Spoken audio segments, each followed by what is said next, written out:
Guys আমি এখন রয়েছি করমগুল এক্সপ্রেস ট্রেনে। গাইস আপনাদেরকে দেখানোর চেষ্টা করবো আমি বাপের জীবনে প্রথমবার এক্সপ্রেস ট্রেনে উঠেছি। কেমন অনুভূতি মনে হচ্ছে আমি বলেও বোঝাতে পারবো না। ট্রেনটার গতি এই মুহূর্তে 120 কিলোমিটার বেগে ছুটছে ট্রেনটি। আমাদের যাত্রা ছিল হাওড়া থেকে উড়িষ্যা অব্দি। যেতে যেতে দেখলাম সাইড দিয়ে একটা মালগাড়ি যাচ্ছে। মালগাড়িটি অন্তত 150 কিলোমিটার বেগে ছুটছে। দেখুন কত স্পিডে ছুটছে, কত স্পিড! দেখলে তো সুন্দর দৃশ্য আমি কোনোদিনও দেখিনি। প্রথম থেকে আমি যাত্রাটা কোথা থেকে শুরু করেছিলাম, আমি যাত্রাটা শুরু করেছি কড়াই কদমকাছি থেকে শিয়ালদা অব্দি। শিয়ালদা থেকে বাস ধরে হাওড়া স্টেশন পৌঁছে যাই।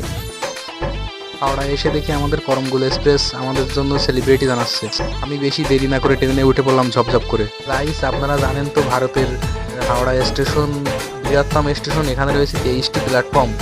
প্রায় 24 ঘন্টা ট্রেনে থাকার পরে আমরা পৌঁছে গেলাম আমাদের গন্তব্যস্থানে। আমার তো অবস্থা খারাপ হয়ে গেছিল 24 ঘন্টা জার্নি করার পরে।